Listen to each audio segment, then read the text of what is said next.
8월 한 달 동안에는 우리가 하나가 되다 우리가 되다 주제로 한 달 동안 말씀을 전하게 됩니다. 말씀 가운데 큰 은혜가 있기를 바랍니다. 사도 바울은 성경을 13권 썼습니다. 그가 쓴 서신을 보면 일정한 패턴이 있는데요, 항상 서두 부분에 있어서 항상 이론적인 또 신학적인 또 신앙의 모습을 그리고 있습니다. 그리고 중간 부분에서 후반부 같은 경우는 그 이론에 따른 실천을 이야기하고 있습니다. 가령 예를 들면 믿음이란 무엇인가 했을 때 전반부에서는 믿음의 정의를 말한다면 후반부에서는 믿음을 갖고 있는 여러분께서 어떻게 사실 것입니까? 거기에 대한 영적인 도전을 주고 있습니다. 바울 같은 경우, 에베소 같은 경우도 1장 3장까지는 죄로 물든 인간의 실존적인 한계를 드러내고 있습니다. 하나님께서는 인간을 창조하실 때 자기 형상대로 창조하셨습니다. 다시 말하면 인간에게는 당신 형상이 있기 때문에 주님과 더불어 교제할 수 있는 존재를 만들었다는 거죠. 그런 어떤 동물에게도 하나님 형상이 깃들어 있는 것은 없습니다. 그래서 사람은 하나님 형상으로 지음받았기 때문에 어떤 존재입니까? 주님과 더불어 교제할 수 있는 친밀한 영적 관계에 있습니다. 그러나 사람들은 하나님의 그런 깊은 의도와 달리 자기의 자유의지를 통해서 죄를 범함으로 말미암아 죽음의 상태 가운데 이르게 되었습니다. 여러분, 죄의 대가는 무엇이었습니까? 죄의 대가는 단절이었습니다. 여기서 단절은 영적인 죽음을 의미합니다. 바울은 에베소 전반부에 있어서 인간의 실존을 이야기하고 있는데요, 그 말씀을 잠깐 보겠습니다. 에베소서 2장 1절에서 3절을 같이 읽겠습니다. 여러분 또한 여러분의 허물과 죄로 죽은 사람들이었습니다. 그때 여러분은 이 세상 풍속을 따라 허물과 죄 가운데 살았고 공중의 권세 잡은 자 곧 지금 불순종한 아들들 가운데 활동하는 영을 따라 살았습니다. 그때는 우리도 우리들 가운데 속해 육체와 마음이 원하는 것을 행하며 육체의 욕망대로 살았습니다. 우리도 그들과 마찬가지로 태어날 때부터 진노의 자녀들이었습니다. 바울이 우리에게 강조하고 있는 것은 뭐냐면 에베소 전반부에 있어서 인간의 실존적인 타락의 모습을 보여주고 있습니다. 여러분의 허물과 죄로 죽었습니다. 이는 하나님께서 죽인 것이 아니라 여러분께서 하나님의 일정한 룰이 있었는데 그 룰을 떠날 때 죽은 자가 되었습니다. 그렇게 선포합니다. 또 어떻게 되어 있습니까? 이 세상 풍속을 따라 하나님께서 만들어주지 않는 죄악이 가득한 세상의 풍속에 따라 살았습니다. 그렇게 말씀하고 있죠. 2절 같은 경우는 공중의 권세 잡은 자를 따라서 살았습니다. 그렇게 말합니다. 여러분, 공중의 권세 잡은 자라 같은 경우는 추가 설명이 있는데요, 지금의 불순종 가운데 역사하는 영입니다. 그렇게 말합니다. 사탄은 지금도 믿지 않는 사람들에게 역사에서 그리스도를 발견하지 못하게 합니다. 그런데 에베소 성도 같은 경우도 그리스도 밖에 있을 때는 이와 마찬가지였다. 그렇게 말씀하고 있습니다. 이것이 이제 새로운 영적인 기반 가운데 이르게 됩니다. 그것은 무엇입니까? 본질적으로 진노의 자녀였지만 하나님께서 은혜를 주므로 말미암아 이들에게 새로운 역사가 있다는 것을 보여줍니다. 기독교를 다른 종교와 다룰 때 보통 한 단어를 씁니다. 그것은 타력이라는 단어를 씁니다. 이와 반대된 개념은 자력입니다. 타력은 다른 사람의 힘이라는 뜻의 의미가 있고, 자력 같은 경우는 스스로의 힘이라는 의미가 있어요. 여러분, 인간은 전적으로 타락했기 때문에 인간 스스로 구원할 수 없고 누군가의 힘을 통해서만이 구원 얻을 수 있다는 의미입니다. 그래서 기독교는 전적인 타락의 인간의 그 죄성 가운데 하나님 은혜가 아닌 곳에는 구원할 수 없는 존재적인 한계에 이르렀다는 것을 우리에게 보여주고 있어요. 그래서 바울은 또한 이렇게 강조합니다. 에베소서 2장 4절 5절 8절을 같이 읽겠습니다. 시작. 긍휼이 풍성하신 하나님이 우리를 사랑하신 그 큰 사랑을 인하여 허물과 죽은 우리를 그리스도와 함께 살리셨고 너희는 은혜로 구원을 받은 것이다. 너희는 그 은혜를 의하여 믿음을 말미암아 구원을 받았으니 이것은 너희에게서 난 것이 아니요 하나님의 선물이라. 아멘. 에베소 교인들은 지금 이제 새로운 전기를 맞이하고 있습니다. 그것은 무엇입니까? 하나님의 은혜가 이들 가운데 나타났습니다. 어떤 행위나 어떤 종교적인 그런 깨달음이 아니었습니다. 오직 하나님께서 예수님을 통해서 주어진 은혜가 이들에게 주어져 있습니다. 이제 이들에게는 무엇이 되었습니까? 그러니까 통치의 세력이 달라졌습니다. 전에는 어둠의 세력의 일을 이끌 때에는 어쩔 수 없이 죄 노예의 삶이었다면 이제는 하나님의 은혜가 이끌 때에 성령 안에서 자유함과 은혜의 삶을 살 수 있는 그런 존재가 되었다는 거죠. 여러분, 이것은 엄청난 큰 변화입니다. 우리가 예수 믿고 난 다음에 어떤 깨달음이 있습니까? 예수 밖에 있을 때는 나도 어쩔 수 없는 세상 욕망의 자녀였다면 이제는 예수 믿고 난 다음에 내가 너무나 변화가 되었어요. 왜냐하면 주의 은혜가 우리 이끌기 때문에 그렇습니다. 이제 바울은 이렇게 은혜가 있는 세대 가운데 우리에게 영적인 도전을 주고 있습니다. 그래서 뭐냐면 어떻게 살 것인가, 거기에 대한 고민을 주고 있어요. 오늘 본문 4장 1절을 같이 읽어보겠습니다. 시작. 그러므로 주를 위해 갇힌 몸인 나는 여러분에게 권면합니다. 여러분은 부르심 받았으니 그 부르심에 합당하게 사십시오. 아멘. 바울은 지금 에베소서를 쓰고 있지만 실상은 그는 자유의 몸이 아니었습니다. 1절의 말씀 보면 주를 위해 갇힌 몸 나는, 그런 표현이 있어요. 감옥에 갇혀 있지만 에베소 성도를 향해서 서신을 쓰고 있어요. 에베소 교회는 어떤 구조 가운데 있었습니까? 많은 것을 보면 유대인들이 한 50% 정도, 이방인이 한 50% 정도 구성되어 있습니다. 이 구조 가운데 보면 어쩔 수 없이 이들은 갈등적인 구조와 또 연약함이 있는 그런 교회 상황이었습니다. 여러분, 이런 갈등 요소 때문에 복음의 그 빛, 복음의 영광, 하나님의 은혜가 축소될 수 있겠습니까? 그렇지 않죠. 그래서 바울은 지금 거기에 포커스를 주고 있는 거예요. 여러분, 지금 교회 구성적으로 상황적으로 어쩔 수 없이 갈등이 있고 혼란이 있을 수 있지만 여러분이 주어져 있는 하나됨의 요소가 무엇인가를 발견하라고 촉구하고 있습니다. 이들이 하나가 될 수 있는 근거는 무엇입니까? 오늘 본문에 나와 있는데요, 4절에서 6절을 같이 읽겠습니다. 시작. 여러분이 부르심한 소망 안에서 부름을 받은 것은 몸도 하나요, 성령도 하나이며 주도 하나요, 믿음도 하나요, 세례도 하나요. 하나님도 한 분이시니 곧 만유의 아버지이십니다. 하나님은 모든 것 위에 계시고 모든 것을 통해 계시고 모든 것 안에 계십니다. 아멘. 바울이 구체적으로 에베소 교회를 향해서 하나님의 근거가 될 수 있는 요소를 7가지에 대해서 하나씩 나열하고 있습니다. 몸도 하나고 성령도 하나고, 그러니까 주도 하나고 믿음도 하나고 세례도 하나고 하나님도 한 분이십니다. 그리고 만유의 아버지이십니다. 하나님을 칭해서 만유의 아버지이십니다. 만유라는 것은 모든 피조물을 이야기합니다. 하나님은 모든 세계 가운데 아버지이십니다. 그렇게 선포하고 있어요. 그리고 하나님 어떻게 존재하십니까? 모든 피조물 가운데 위에 계셔서 초월한 분이시고 또 통에 계시고 안에 편재에 계시고 또 모든 것 안에 내재해 있는 하나님이다. 그렇게 선포하고 있습니다. 여기 나와 있는 몸이란 것은 무슨 의미입니까? 그리스도를 칭합니다. 그래서 에베소 교회 같은 경우는 몸이 하나라는 것은 그리스도라는 몸 한가운데 각 지체가 있는 것처럼 그 지체 가운데 하나라는 것을 이야기하고 있어요. 오늘 읽진 않았지만 몸을 교회에 비유할 때 그런 말씀 읽어보셨죠? 만약에 어떤 몸 한 부분이 다른 부분을 너는 덜 쓰여지게 되니까 잘라버리면 어떻게 되냐, 그런 표현 보신 적이 있죠. 그래서 교회 안에 있는 모든 지체는 소중하다고 이야기하고 있는 겁니다. 그러니까 성령도 하나입니다. 그러니까 성령님 어떤 분입니까? 성령님은 하나님 우리를 보내주셔서 그리스도가 누구인지를 발견하게 합니다. 다시 말해 성령님은 띠의 역할을 하는 겁니다. 거룩한 하나님과 더불어서 죄를 지은 인간 사이에 연결하는 그런 역할을 하는 거죠. 더 중요한 것은 무엇이냐면 세례가 하나입니다. 세례가 하나라는 것은 유대 크리스찬이든 이방 크리스찬이든 관계없이 그들이 주를 발견한 후에 자기의 믿음의 고백을 했는데 이 세례의 믿음의 고백이 하나라는 거예요. 사랑하는 여러분, 우리는 교회 생활할 때 여러 가지 맞지 않는 것 때문에 고민할 때가 있습니다. 저분이 우리 공동체에 없었으면 내가 더 나을 텐데, 그런 마음 가지시죠?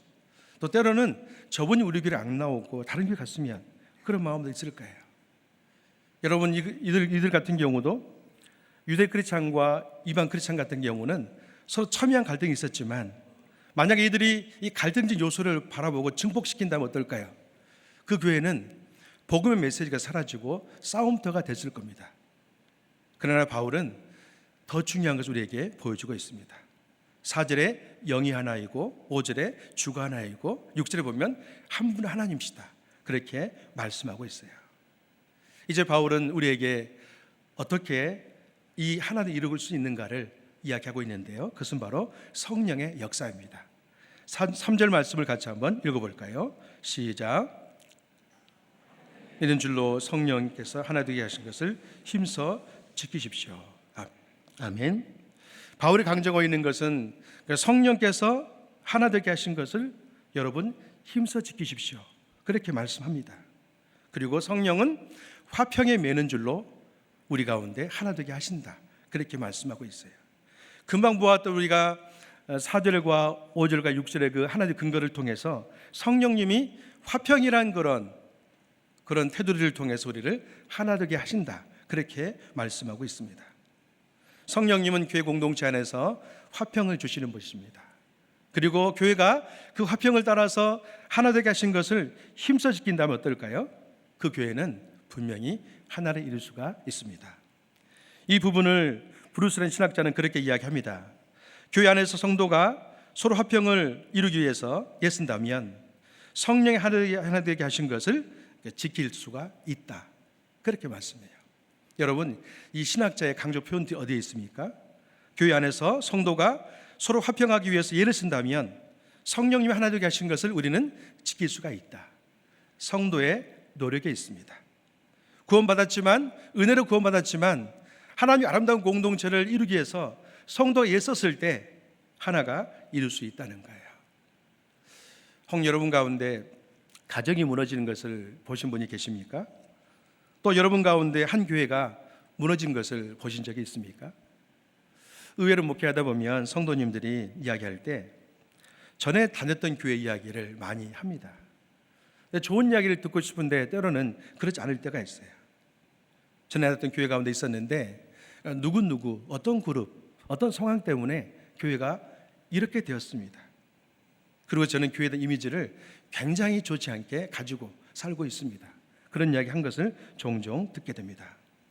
사랑하는 여러분, 그러나 우리에게는 하나님께서 얼마나 성령을 통해서 우리에게 당신의 교회를 아름답게 만들어 가시는지 이 꿈을 발견할 수 있습니다. 그렇다면 여러분, 우리가 어떤 노력을 통해서 하나님의 교회를 아름답게 지어갈 수 있을까요? 오늘 본문에는 4가지 예를 듭니다. 오늘 본문 2절과 3절을 같이 읽어보겠습니다. 시작. 온전히 겸손하고 온전히 행동하여 오래 참음으로 행동하되 사랑 가운데 서로 용납하고 화평에 매는 줄로 성령께서 하나 되게 하신 것을 힘써 지키십시오. 아멘. 오늘 본문에 보면 우리가 하나님의 그 아름다운 공동체 교회를 세우기 위해서 예수해야 할 부분이 있는데 4개가 있습니다. 첫 번째는 공동체 하나 이루기 위해서는 온전히 겸손하라, 그렇게 명령합니다. 이 당시에 겸손한 단어는 부정적 의미로 많이 쓰여지게 되었습니다. 이 겸손한 원어적 의미는 기어다니는, 천한, 또 낮추는 그런 의미가 있어요. 그래서 이 당시에 사람들이 이 단어를 좋지 않았습니다. 좋지 않게 생각했습니다. 그래서 이 단어 유래 가운데 노예 근성이란 그런 단어가 유추됩니다. 여러분, 이 당시 헬라 사람들의 문화는 어떤 거였습니까? 자기 우월성을 드높이는 세대였습니다. 그런데 이 겸손한 단어는 거기에 반한 단어였어요. 그러나 초대교회 같은 경우는요, 이 겸손한 단어야말로 아주 으뜸의 단어였고 긍정적인 단어로 쓰여지게 되었습니다. 그 이유가 어디 있겠습니까? 그 이유는 예수님께서 십자가를 지는 그 사건 자체가 겸손한 것이었기 때문에 그렇습니다. 우리는 겸손한 단어를 쓸 때는 다른 것 가운데 찾는 것이 아니라 예수님 생각하면 겸손 어떤가를 볼 수 있어요. 사랑하는 여러분, 겸손한 단어를 들을 때 어떤 마음이 듭니까? 겸손의 기준이 무엇이지? 그 생각 들죠. 여러분, 겸손한 단어는요, 사람과 비교해서 내가 낮은 것을 말하지 않습니다. 겸손한 단어는 어떻게 측정될 수 있을까요? 겸손한 단어는 피조물로서 하나님 앞에 서 있을 때만이 측정될 수 있어요. 그래서 겸손은 위치가 중요합니다. 내가 만약에 어떤 사람과 비껴서 어디에 있을지라도 그것은 겸손이 아니에요. 그렇지만 내가 피조물로서 하나님 앞에 서 있는 그 순간 나를 인식할 때 겸손은 이루어지는 것입니다. 그래서 예수님께서는 그렇게 이야기하죠. 빌립보서 2장 6절에서 8절을 같이 한번 읽어보겠습니다. 시작. 그는 근본 하나님의 본체시나 하나님과 동등함을 취할 것으로 여기지 아니하시고 오히려 자기를 비워 종의 형체를 가지사 사람을 같이 되셨고 사람의 모양으로 나타나사 자기를 낮추시고 죽기까지 복종하셨으니 그 십자가에서 죽으심이라. 아멘. 여러분, 이 말씀 보시면 그는 근본 하나님과 본체시나 하나님과 동등 것으로 취하지 아니하시고, 예수님께서는 어디에 서 있습니까? 하나님과 서 있어요. 하나님 앞에 서 있어요. 그런데 예수님께서 하나님이기 때문에 그는 하나님과 본체이시지만 동등하시지만 동등을 취하지 아니하시고 자기를 비워 종의 형체가 되고 인간의 모습으로 낮아지셨다, 그렇게 말씀하고 있습니다. 그리고 사람의 몸으로 우리에게 오셔서 우리의 구원자가 되었다고 말씀하고 있어요. 여러분, 교회를 섬길 때 겸손한 자가 섬기면 교회가 하나가 됩니다. 그런데 그 겸손한 자는 누구입니까? 하나님 안에서 자기를 관리할 수 있는 사람. 하나님 안에서 나는 당신의 은혜가 없이는 살 수 없는 피조물에 불과합니다. 그런 고백이 있는 사람, 그런 겸손함에 있는 사람은 어떤 사람이냐면 공동체를 맡을 때마다 그 공동체 하나 되게 하고 부흥을 일으키는 존재가 된다는 거예요. 예수 그리스도를 믿음으로 새로운 삶을 살아가는 성도 앞에는 누가 있습니까? 하나님이 존재합니다. 그리고 그 사람은 예배 자리를 사모합니다. 기도의 자리를 사모합니다. 그리고 당신의 은혜가 부어질 때만이 나의 진정한 가치가 있다는 것을 알게 됩니다. 사랑하는 여러분, 하나님의 아름다운 교회 공동체를 세울 수 있는 우리가 되기를 바랍니다. 하나님 앞에서 겸손하세요. 그러면 하나님께서 우리가 때가 되면 또한 높이십니다. 그리고 우리에게 은혜를 주십니다. 야고보서 4장 6절 같이 읽어보겠습니다. 시작. 하나님께서는 더 은혜를 주십니다. 그러므로 말씀하십니다. 하나님께서는 교만한 사람을 물리치시고 겸손한 사람에게 은혜를 주십니다. 아멘. 하나님께서는 겸손한 사람에게 더 은혜를 주십니다. 그래서 겸손한 자로 하여금 공동체 안에서 선한 영향력을 더 펼쳐나가게 하십니다. 그러나 교만한 사람 어떻습니까? 교만한 사람은 물리친다, 그렇게 말씀합니다. 두 번째로 우리가 하나된 공동체 만들기 위해서는 무엇이 필요합니까? 온유한 행동이 필요하다, 그렇게 말씀합니다. 온유는 겸손과 반대로 그 당시에 환영받던 단어였습니다. 온유한 믿음은 믿음의 덕을 세우는데 힘이 되는 단어입니다. 여러분, 온유란 것은 사도행전에 나와 있는 고린도전서 15장에 나와 있는 사랑장 같은 경우도 온유가 들어가 있어요. 사랑의 한 면이 온유입니다. 또 한 가지, 성령에 충만해져서 성령의 열매 9가지 열매를 맺을 때 거기 안에 온유란 단어가 들어가 있습니다. 이처럼 온유는 우리가 믿음을 가질 때 꼭 이루어야 될 하나의 덕목에 되어 있습니다. 그렇다면 오늘 본문에서 말하는 온유의 진정한 뜻은 무엇이겠습니까? 진정한 뜻은 약함에서 오는 것을 의미하지 않습니다. 온유는 강하되 절제하고 있는 것을 의미합니다. 여러분, 온유란 단어를 설명할 때 재미있는 글이 있더라고요.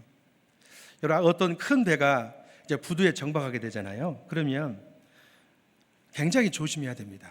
왜냐하면 큰 배의 그 중력이 있지 않습니까? 이 부두에 있는데 이 부두가 서로에게 잘 맞춰져야만이, 잘 돼야만이 배가 부서지지 않고 또 부두도 파손되지 않고 사람이 내릴 수가 있습니다. 대부분 보면 그 큰 배 사이에 또 부두 사이에 뭐가 있습니까? 아주 큰 고무 타이어가 있죠. 그렇지 않으면 고무 타이어가 아닐지라도 굉장히 큰 스폰, 부드러운 게 그 사이에 있어요. 자, 그럴 때 어떻습니까? 그 부두 사이에 또 배 사이에 있는 큰 고무 타이어 때문에 결국에는 그 배가 안전하게 정착할 수 있는 거예요. 그리고 서로 깨지지 않습니다. 그리고 사람이 내릴 수가 있습니다. 여러분, 온유는 이처럼 사람 사이에 부드러움을 줄 수 있는 그런 역할을 의미합니다. 예수님께서는 어떤 분이셨습니까? 예수님께서는 마음이 굉장히 강했죠. 이 강하다는 것은 권력을 의미하지 않습니다. 능력이 있는 분이셨습니다. 그렇지만 예수님께서는 아주 나약한 사람들, 어린이를 대할 때 제자들은 어린이를 물리쳤지만 예수님께서는 제자들과 반대로 어린 생명 다 허용하셨어요. 허용하고 품고 서로 이야기를 나누고 미래를 줍니다. 사랑하는 여러분, 성경을 보면 온유한 자의 표상이 나옵니다. 그가 누구일까요? 모세입니다. 그러나 모세 같은 경우는 온유의 표상이었습니다마는 온유 때문에 또한 온유가 사라져서 실패한 일문의 한 예가 됩니다. 민수기 12장 3절 말씀 같이 읽어보겠습니다. 시작. 이 사람 모세는 온유함이 주변의 모든 사람보다 더하더라. 아멘. 성경에 기록될 만큼 예수님 모세는 아주 온유한 성품을 가지고 있었어요. 그리고 그 온유함 때문에 하나님의 사람의 칭호를 받았습니다. 그럼 모세가 실수한 적이 있어요. 그때는 언제입니까? 이스라엘 민족이 물이 없어서 물을 먹지 못할 때 하나님께서는 이 반석을 명해서 물이 나게 하라 그렇게 말씀하죠. 그때 모세는 하나님 명령에 따라서 명령해서 물에 나오게 하는 것이 아니라 반석을 2번 칩니다. 그래서 그 혈기가 그 안에 들어가 있어요. 그리고 결국에는 우리가 잘 알고 있는 것처럼 모세는 이 혈기 때문에, 이 분노 때문에 가나안 땅을 들어가지 못하는 한계적인 인생이 되고 말았습니다. 사랑하는 여러분, 우리 마음 가운데 어떻게 하면 온유한 마음을 잘 지킬 수 있겠습니까? 온유 같은 경우도 주님과 더불어 친밀한 관계에 있을 때 잘 지켜나갈 수가 있습니다. 여러분, 예수님은 내강 외유의 삶을 살았습니다. 예수님의 행동은 늘 온유했습니다. 용납했습니다. 수용했습니다. 받아줬습니다. 마치 그런 것처럼 교회가 진정한 하나님 안에서 힘있는 공동체, 성장하는 공동체가 되기 위해서는 이런 온유함이 필요하다는 것을 말씀하고 있어요. 마태복음 11장 28절 30절 말씀을 같이 좀 읽어볼까요? 시작. 수고가 무거운 짐자들아 다 내게로 오라. 내가 너를 쉬게 하리라. 나는 마음이 온유하고 겸손하니 나의 멍에를 메고 내게 배우라. 그리하면 너희 마음이 쉼을 얻으리니 이는 내 멍에는 쉽고 내 짐은 가벼움이라 하시니라. 아멘. 사랑하는 여러분, 교회에 오신 많은 성도님들 가운데 수고하고 무거운 짐진 분들이 참 많이 있는 것 같습니다. 저도 설교를 준비하면서 생각해 보니 평신도 때는 굉장히 수고하고 무거운 짐진 자 가운데 한 명이었더라고요. 지금 보면 하나님께서 저를 목회자가 되게 하고 또 사역을 하시는데요, 그 가운데는 오늘 교회에 제가 청년부 때부터 섬겼었는데 우리 장로님들과 리더십들이 이 청년의 그 믿음의 때를 굉장히 귀중하게 여겨주셨어요. 항상 인정해주고 수용해주고 격려해주셨어요. 결국에는 그분들의 온유함이 있었기 때문에 제가 믿음과 서지 않았나 그런 마음을 갖게 됩니다. 여러분, 공동체 안에 있거나 또 순회에 있거나 또 오늘 교회 안에 커뮤니티 있을 때에 예수님처럼 온유한 마음으로 살 수 있기를 바랍니다.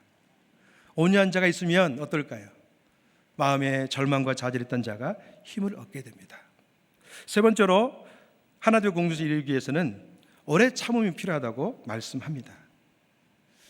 이 오래 참음이라는 것은 인내라는 단어로 바꿀 수가 있는데 신약에 보면 14번, 또 바울 서신 같은 경우는 6번이나 이 단어가 나옵니다. 중요한 것은 뭐냐면 인내야말로 어떤 겁니까?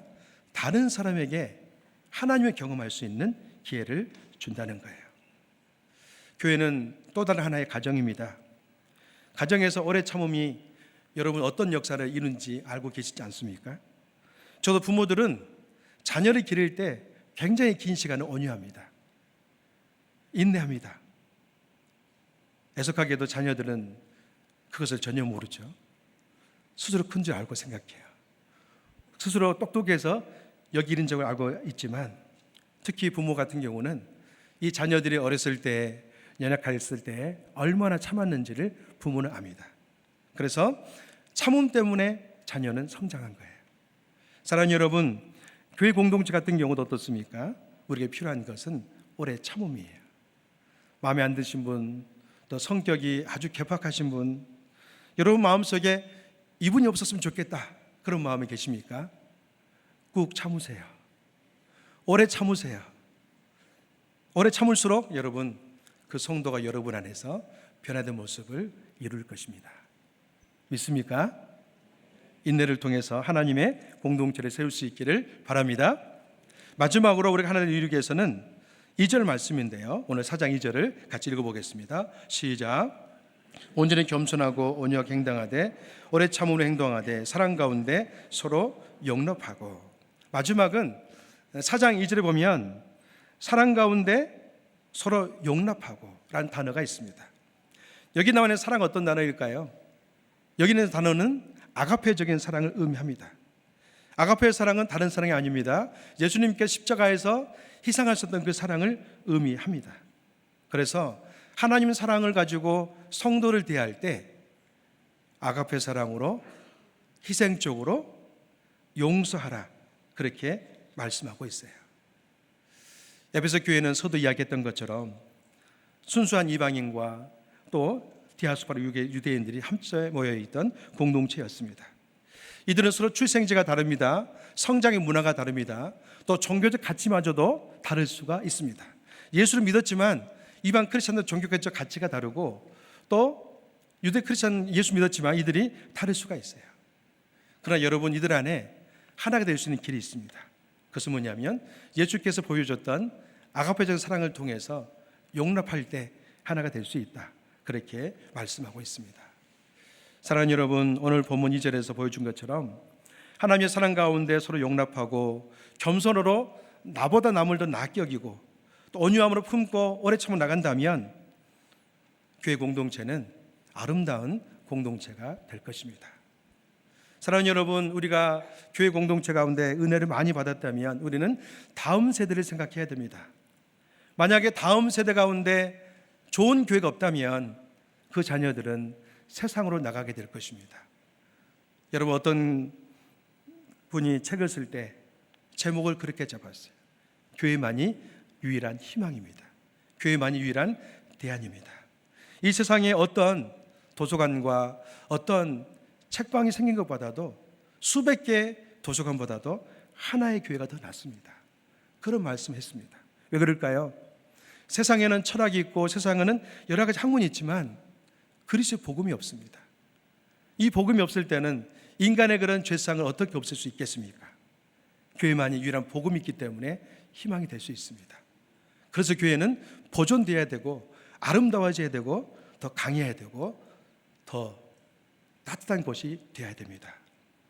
사랑하는 여러분, 오늘 말씀하고 있는 것처럼 겸손과 온유와 오래 참음, 사랑을 통해서 이런 교회를 만들어갈 수 있기를 주님 이름으로 축원합니다. 아멘. 같이 찬양하며 주 앞에 나가겠습니다. 교회가 교회되게 같이 한번 찬양하겠습니다.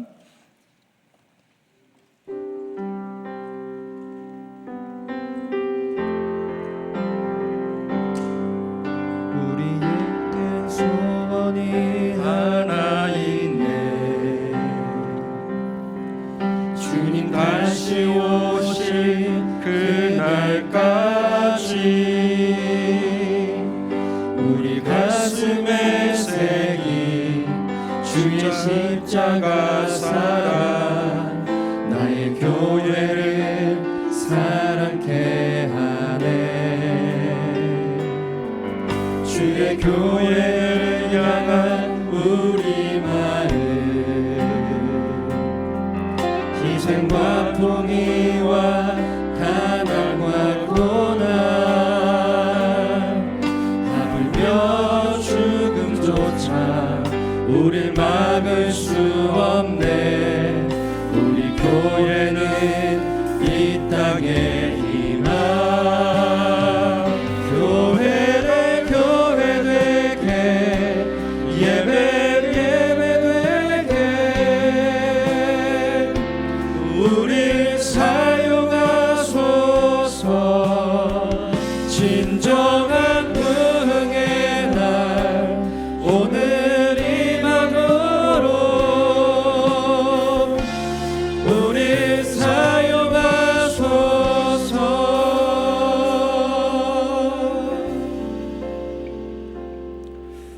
사랑하는 여러분, 우리에게 영적인 과제가 있다면 바울이 감옥에서 간절히 원하고 있는 것, 갈등과 연약한 가운데 있는 에베소 교회가 깨지지 않고 살아나는 것이었습니다.